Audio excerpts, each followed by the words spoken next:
ang Saba pala sa 100 million na Filipino with the earnings ng Saba sa langis at sa iba pang mga natural resources, kaya po niyang pakainin ang bawat Pilipino o bigyan ng isang sakong bigas buwan-buwan ang bawat pamilyang Pilipino. Ganun po kalaki ang kinikita ng Saba. If we bring the battle of the mind sa Malaysia, they will try to find solution. And they are in a better position to find the solution sapagkat silang enjoying it. Alam nila kung ano excesses na pwede nila ibigay sa atin in terms of the development solution, which is the initial aspiration. Yung kaguluhan po ng Mindanao, ang tingin ko dito talaga malinaw na malinaw ay dahil naka-attach po ito doon sa claim of the people in Mindanao dito sa Saba, kaya po nabuo yung mga groups in Mindanao.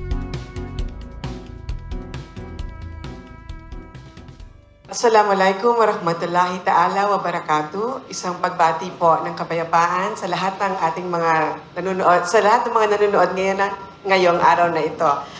Unang-una po, nagpapasalamat po ako kay Senator Robin Padilla for bringing up this issue one more time.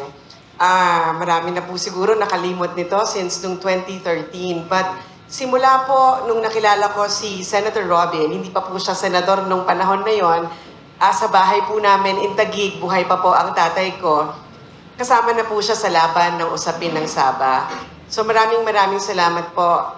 Hindi nagbago ang inyong paninindigan sa usapin ng ating teritoryo na ang pangalan ay Saba. Maraming salamat, Senator Robin. Magandang umaga sa inyo lahat. Alam mo itong topic na ito, Manong Rudy, is a very timely topic. Meron kang impeachment proceedings, but I think the people have the equal right also to hear a very important issue, which also I think will change our country in many ways, mostly to restore our honor, because I think Saba is a symbol of another country prevailing over us, and we have not done anything since. So I think if we resurrect it and the princess is thanking Senator Padilla, I join her in her gratitude, and the Filipino people must express their gratitude and our gratitude to Rudy and also in Wilson, because he allowed this forum to continue. You know, Dean, the basic question is this: may pag-asa pa ba na makuha natin ang Saba? Gusto ba ng ating bayan? Gusto ba ng mga Malaysians? Ano ba ang kahalagaan ng Saba? Why is Saba so important? Can you tell us why in terms of economy and military strategy? Yeah. So for the 2016 election, we need to campaign for 2015. So at that time po, Vice President Binay, Jejomar Binay, asked me to join him in his slate, not to run for the Senate, not actually to win and be a senator, but for me to be able to campaign on Saba issue in the entire Philippines. Nakita ko po doon sa kampanya natin, based on my personal experience, kung gaano kahalaga ang issue ng Saba sa mga Pilipino. Pag bumaba po kami sa isang lugar, wala hong may kilala sa akin. Pero pagkatapos ko na hong magsalita sa entablado, dala-dala ang usapin ng Saba, kung gaano ito kaimportante para sa mga Pilipino, kung ano ang maibibigay ng Saba para sa mga Pilipino. Pagbaba ko po, ang joke po na ginagawa ko noon, para na rin po akong Alma Moreno, kasi kasama po namin sa slate si Ma'am Alma Moreno, artista po, no? So pagbaba siya sa kotse pa lang, pinagkakaguluhan na siya. But after after delivering my message to the Filipino people and bringing this advocacy in front of them, pagbaba ko po, para na rin ho akong artista na nakakakita po ng pag-asa ang ating mga kababayan na pwede pala na ang Saba pala sa 100 million na Filipino with the earnings ng Saba sa langis at sa iba pang mga natural resources, kaya po niyang pakainin ang bawat Pilipino o bigyan ng isang sakong bigas buwan-buwan ang bawat pamilyang Pilipino. Ganun po kalaki ang kinikita ng Saba. Kung saan nakakalungkot kasi hindi po tayo ang nakikinabang. Ngayon po sa presyo ng langis, sabi nga namin, nag-joke po kami nung driver ko, ang sabi ang makakapagpatanggal lang daw po pala ng traffic sa EDSA ay presyo ng gasolina. Kasi di ba, there was a time when it reached, I don't know how much was that, but it was so high, wala akong ka-traffic-traffic, parang ang feeling po sa EDSA, Sunday palagi. So, ang hirap ng buhay, pahirap pa ng pahirap. But we have this property that earns so much, but unfortunately, we do not benefit from it. Gusto natin magbenepisyo dito. But I hope our higher-ups too will help us para po sa mga Pilipino. Well, I want to be more philosophical dito, Rudy Princess. Because kasabihan na hope springs eternal. So, as long as meron tayong inaasahan o pag-asa, yung realization of this dream is possible. Pangalawang dapat inculcate natin sa lahat is yung alam ng lahat ito yung journey of 1,000 miles. Start with the first step. Marami ng 1,000 miles tayong ginawa dito. And I think we are starting another journey. This is the 21st century. Lahat ng mga nangyari under the bridge, 20th century lahat. Baka naman dito sa 21st century, swertihin natin. Pangatlo, siguro that I want to input here is there must be a unanimity of aspiration on the part of the Filipinos. May lost generation na they carried with them that hope, pero nawala na sila. And we have new generations niyan Kami na lang yata ni Manong Rudy natitira doon sa generation na yan. But I think one important message that we have to do is we have to clarify our intention, unite our people, to revive that spirit of the 20th century where there were many attempts, mga near misses Siguro i-analyze natin mamaya kung ano ba yung mga failures, which could have been. Yung mga if sa buhay na ito sana ganito. And this describes our failure to succeed because of the many if. And kung tutusin, mga leaders din natin were the traitors or betrayed this aspiration. So it's good that if we could grab the consciousness of the people despite the noise of the impeachment. Big achievement na yung Princess. And you came from Davao, maagang-maaga babalik ka sa Davao because you have a 7-year-old. That sacrifice will not be forgotten by the Philippines. Dean, Malaysia lost Singapore, right? And they regret it. Singapore became richer than Malaysia. Pero, do you think they will give up Sabah? No? So the question is this. Okay, assuming that every Filipino we want to reclaim Sabah, can we take over Sabah? Yun ang question, no? That's a good question, but the better question, I think, is why did we fail?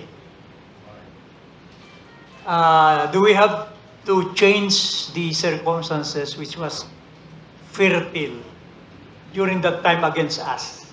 Ang circumstances nung nakaraan na yun the geopolitics took over. Geopolitics, yung America and Britain America supported Great Britain because during that time ang problem ng Britain was And the problem in this area was how to unite, how to put up the state of Malaysia. And force of circumstances din kung bakit nagkaroon ng Malaysia at saka Singapore. Because at first, sinasama yung Singapore sa Malaya eh. Ayaw ng Malaya na isama yung Singapore. Na mas malapit sa kanila, yet gusto nila yung Sabah. So, tignan nyo yung why. Because may langis eh. May langis eh. So, and sino yung merchants of oil? Merchants of oil. Britain eh. So, it was more because of that oil there that Malaya, nakita nila yung need to ally with Great Britain, and then Great Britain naman kinausap ang US. Huwag munang armasan ng Pilipinas. Was the only option then was to capture, and we had the motivation, we have the wherewithal to do it. Kaya nga lang, the US stood. And nung panahon na yun, maraming problema rin tayo where the communists were at the doors of Manila. So, our government has to rely on the US. Ang US naman, they took advantage of that. Hindi namin kayo tutulungan kung hindi kayo maglaylo. Actually, hindi naman nila sinabing forget about it. But they have the decency not to say to them na ganon, but the mere fact na hindi sila kumilos overtly to help us, discourage siguro or embolden. It's more to embolden Malaya. Okay, you mentioned that there were mistakes, no? But the question is, can we correct the mistakes, or is it too late? Number two, we all know that the West Philippine Sea, is another issue, and the international community supports our claim. What about Sabah? Ano kaya ang reaction ng international community? Yung bagong geopolitics ngayon na nawala yung geopolitics na that was the obstruction of our trade. Pumalit yung West Philippine Sea. So, threatened din tayo ngayon. So, we need also the support of other countries, including ASEAN. So, doon na naman yung dilemma ng government natin. If we pursue the Sabah claim, siyempre in their mind, gusto nila puso, no? But it will break the support of ASEAN. Sa atin, baka yung iba dyan, sasapa pa sa China. And West Philippine Sea is bigger or as big as Sabah. Yung Sabah kasi may mga taong Pilipino doon eh. Kaya you cannot put a price tag to that Manong Princess. They are Filipinos. And they want to live as Filipinos. Yun yung sentimental and romantic issue. West Philippine Sea is just water and wealth under the bridge.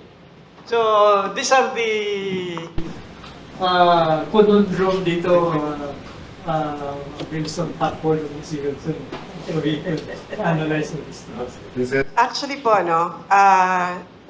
after ng campaign for 2022 elections, meron po tayong, ang Sultanato ng Sulu po ay merong napakagandang regalo for this administration, and that is our win in the arbitration court. That the arbitration ruling in favor of the Sultanate of Sulu is for Malaysia to pay 14.9 billion pesos. Yun po yung napakagandang regalo natin sa pag-upo, sa pag-umpisa ng administrasyon ni BBM, ni PBBM. Nagkita pa po kami noon because I was an awardee in APCO. And then, hindi naman kami nakapag-usap na, very short talk lang, and congratulations like that. And then I said, we won in the arbitration ruling. And malaking tulong po ito para sa mga Pilipino. Pero ang nakakalungkot lang, na busy na po ang gobyerno with other matters. Hindi na naman po ito nabigyan ng panahon. Ang sa akin lang po noon, ang laki ng pag-asa namin that's why I campaigned for BBM when he ran for president. Nagampanya po talaga kami, not only in Mindanao, but I helped. Ang tasking ko talaga, Mindanao. Pero, kaya po ang laki ng hope, ng pag-asa. Umasa talaga kami that when he becomes president, mareresolvo ito. Kasi nag-umpisa po ito sa tatay niya.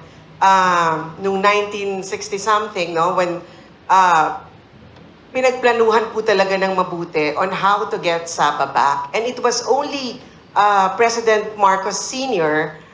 who thought of getting Saba militarily. Kasi lahat po ng paraan, we dealt with it already eh. Diplomacy, legal way how to do it, only him na militarily. Pero in-expose naman po ito, no? Nagkaroon po ng binulgar po yung sekretong, I don't know how to term it, but there are people training na to infiltrate Saba. Pero nabulgar ito that resulted to Jabida Massacre. And yung kaguluhan po ng Mindanao, ang tingin ko dito talaga, malinaw na malinaw, ay dahil naka-attach po ito doon sa claim of the people in Mindanao dito sa Saba. Kaya po nabuo yung mga groups in Mindanao. And nakakalungkot, kahit ano pa pong ginawa natin for Mindanao, nagkaroon tayo ng ARMM before, ngayon BARM naman, wala pa rin po. And this issue on Saba is not on the table in the present BARM na ginawa ngayon.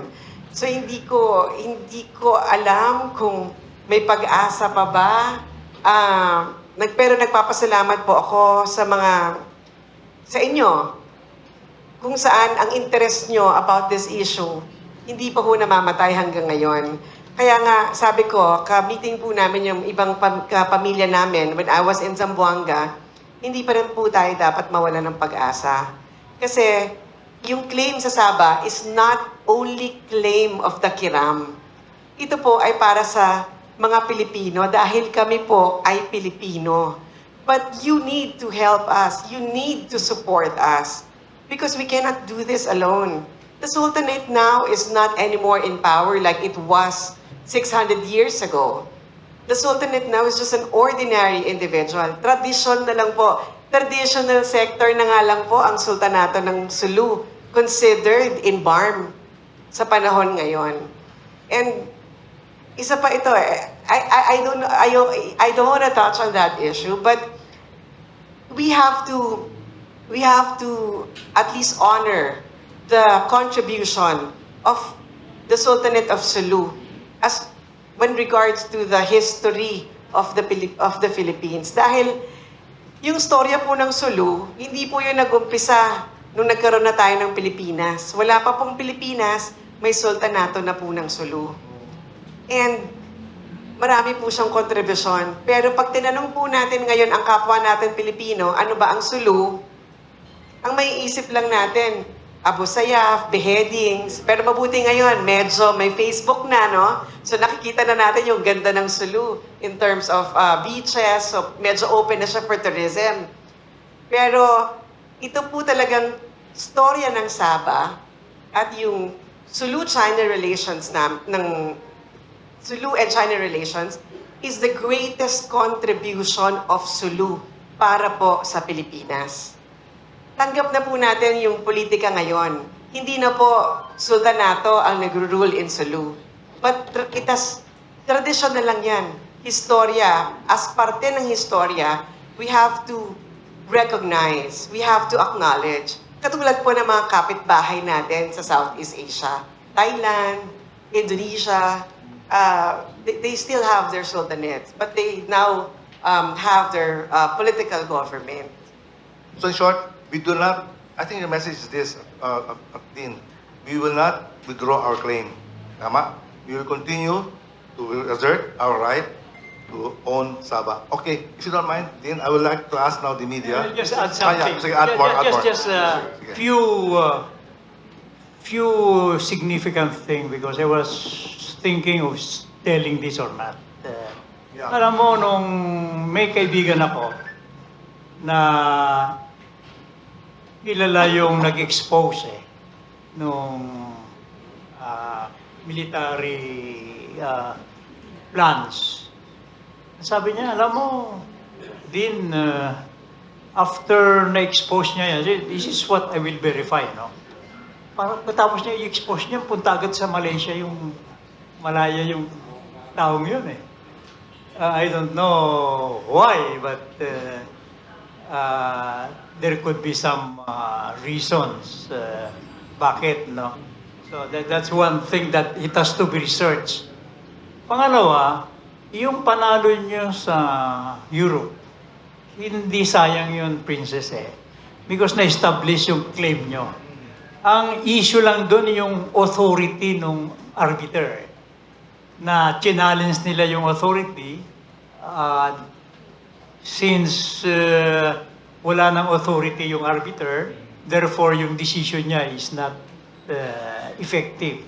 Ngayon, on your statement about the president, sino mang presidente who will take over has the burden of history to push the claim. Hindi niya pwedeng iwanan yan because that will be the greatest betrayal of history kung bibitiwan ito. That's my point. Whoever will become the president, it has to be an implied commitment. Kung hindi man niya explain or articulate because of the geopolitics. But we assure you, Princess, na kung sino man ang magiging president, will claim. Hindi bibitiwan yan. Okay, before I call him, presidents, okay. Let's start with Marcos. He was the one who tried to take over military. So in short, he wants to get Sabah. Si Cory Aquino, anong position niya? Si PGMA, si Estrada, anong position nila? Or they didn't do anything? During Cory Aquino's time po, that was, I learned this when I was doing my thesis in college. Ano na lang po, when I was researching. Nadaanan ko po yan. At time ni Cory, my father was offered some amount of money to drop the claim ng Sabah. But, tsaka meron pang ginawa time din ata ni FVR. FVR is very close to my father. Ano po yan para po silang magkapatid, magka-tennis sila, ganyan. Pero nung general pa lang si FVR, ang palagi niyang sinasabi, Dats, kunin na natin ang Sabah. Ganon. That time po, Datu pa lang ang daddy ko, hindi pa po Sultan. And then when he became president, nag-iba po lahat. Pero naiintindihan po natin kasi meron po tayong diplomatic relations. And Malaysia is Malaysia now, no?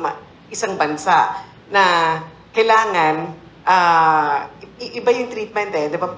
Bansa to bansa na siya na usapin. So naiintindihan natin yun. When FVR became president, kinausap din niya ang pamilya. But that time, my dad did not show up.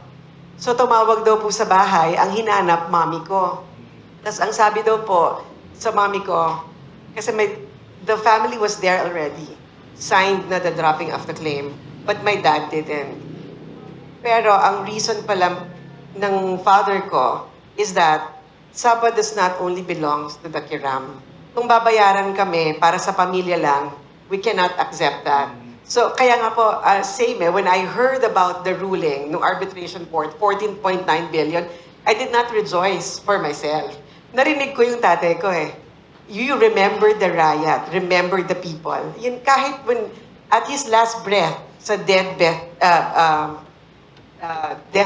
niya, yun pa rin ang binilin niya sa mami ko. So, kaya hindi natuloy nung time ni FVR because my dad didn't sign, didn't go there. didn't meet with the then President FVR. Time po, after FVR, who's next? GMA? Ay, ERAP? ERAP. ERAP, parang hindi po na-touch ang issue ng Sabah kasi nagkaroon ng all-out war in Mindanao. So maybe that's a tactic that time, no? Para hindi po pag-usapan ng Sabah. Kasi ako noon, I was so against the creation of BBL by that time, only because because Malaysia has part in the creation of BBL. So, bago pa ito maging BARM ngayon, na tinatawag na BARM ngayon. So parang ang sa akin lang, kung ito ay usapin pang kapayapaan at involve ang Malaysia, isa lang po yung pag-umpisahan natin. Ayusin po muna natin yung gusot natin dalawa, di ba, ng Malaysia and the Philippines. So that alam natin na tutulong talaga sila sa usaping pangkapayapaan and not to not to make effort to forget about the issue that is really important sa mga Bangsamoro. May I say something? Because we are looking into what we did or what we did do. I had the rare opportunity to deal with Anwar Ibrahim. When he was out of power, kakulong siya, may mga kaso siya. I was there. Kasama ako sa mga demonstration. Because I am a little activist, pero I was there. Kasama kami doon sa last big demonstration na we are in the front line. Sinabi lang niya sa akin pumunta ka na sa next mosque because andyan na yung mga kabarli ng government. But during that time, I could sense na mahal niya ang Pilipinas Kaibigan si Arab pa.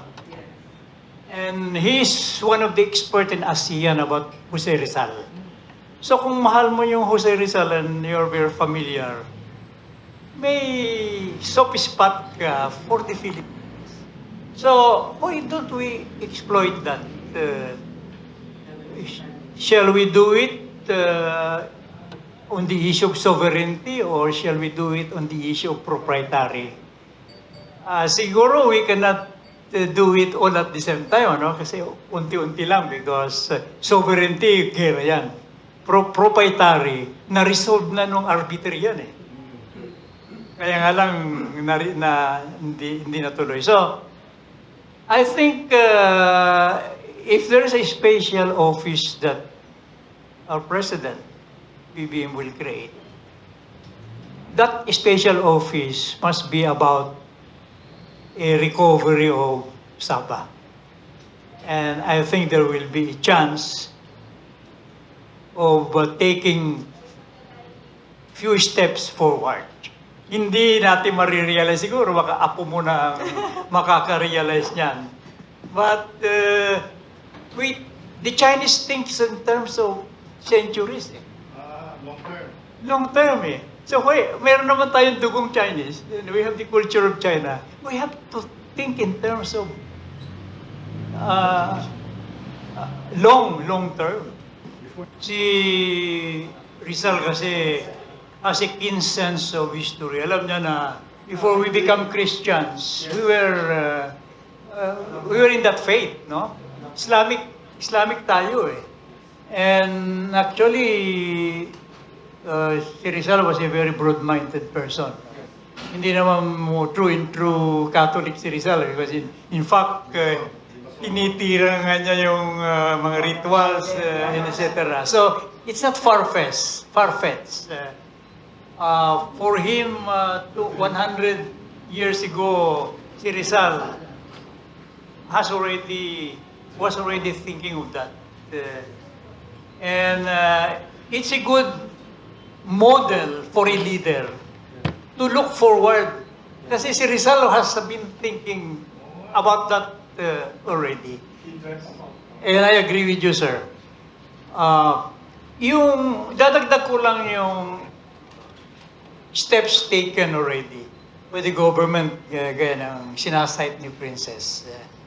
I think we could apply ako kasi I am not just a lawyer I am also an amateur psychologist eh. I believe in reverse psychology eh. Kasi I have been exposed to Anwar, the Malaysians and Indonesians. Meron akong kaibigan sa Indonesia who works in the parliament. No? If we create that office and make a big noise out of it, Malaysia does not want also to have an engagement with us. Eh. So, they will extend their arm of, mag-iisip na rin sila how to solve this. Tayo lang ang nag-iisip ngayon eh. But if we bring the battle of the mind sa Malaysia, they will try to find solution. And they are in a better position to find the solution sapagkat silang enjoying it eh. Alam nila kung ano excesses na pwede nila ibigay sa atin in terms of the development of Sulu, which is the initial aspiration ni Princess. So, if I were BBM, yung timidity of being careful na makamagalit, hindi, galitin mo. Galitin mo short of making war. Sabi nga ng isang Secretary of State sa US, to make war is to make peace. Hi, good morning. I'm Gab from UP Diliman, interning for Standard. My question is directed to Attorney Valdez. From a legal standpoint, does the Philippine Constitution require the government to actively pursue Sabah, knowing that the Philippines has historical and traditional claims to that? The Constitution does not prevent it eh. So what the law does not prevent, siguro, pwedeng gawin mo. But you have to do it with you have to balance things because pursuing something need not be radical, especially in this kind of issue. But I do not see any. Sabi kasi sa Constitution the state renounces the use of force as an instrument of public policy. But it does not say na you cannot resort to other means, effective means, short of force. What is the definition of force? So, yung force sa'yo might not be the force sa akin, di ba? So, you have to look for that small window of interpretation in order to achieve your goals. Don't let the letters of the law cripple you. You make the spirit of the law empower you. All right, thank you. Follow-up question to both of our sila. Knowing Sabah is an important maritime trade route, how could the active pursuance of Sabah somehow affect our trade and relations with countries in Southeast Asia, especially Malaysia? Well, alam mo yung opportunity, commerce is always something to be decided. So, I think the private sector has to take the initiative because they have the wherewithal. Lalo na yung mga taga-Sulu. Because powerhouse din yung Sulu, yung Tawi-Tawi, powerhouse eh. I have a friend, sila ang king ng yung ano ba yung this is the seaweeds nanggagaling doon which have many medicinal values. We could siguro start with something where it has the big possibility to be commercial not just in the region but all over the world. Ang ganda ng lugar na yan, ano? Nung una, sabi ko, siguro tinatakot tayo magpunta sa Tawi-Tawi because those who are lording it over in terms of business, ayaw nila ng competition coming from us. Yan ang naging impression ko. Nung makita ko na paradise pala yung southern corridors natin. So siguro baka yung mga naka-in-place na doon, ayaw nila isang Rudy Corneon na magpunta doon. baka Baka you can prevail over them. Alam niyo po, when you go to Tawi-Tawi, masusurprise kayo, yung mga produkto, hindi Philippine-made, Malaysian-made. Pero, they were brought in not legally, syempre. So, isa pa yan so dapat na ma-resolve na, pero po, yung thinking naman ng mga taga-Sulu, Basilan, Tawi, yung mga island provinces, it shouldn't be called smuggling. Why? Because it comes from Sabah. Because Sabah is our territory. So, if you consider that our territory and you bring it to another territory, that's not smuggling. Pero yun nga, sinasabi na natin, ng iba na ang kadugtong na ng pangalang Sabah ay Malaysia. So, yeah. Para sa akin, Princess, we could step backward dyan to follow your theory na we consider it as part, kaya dapat walang smuggling yan Ilan lang naman percentage yan If only to telegraph the fact na in the dynamics of trade, we are still considering Sabah as part of the Philippines.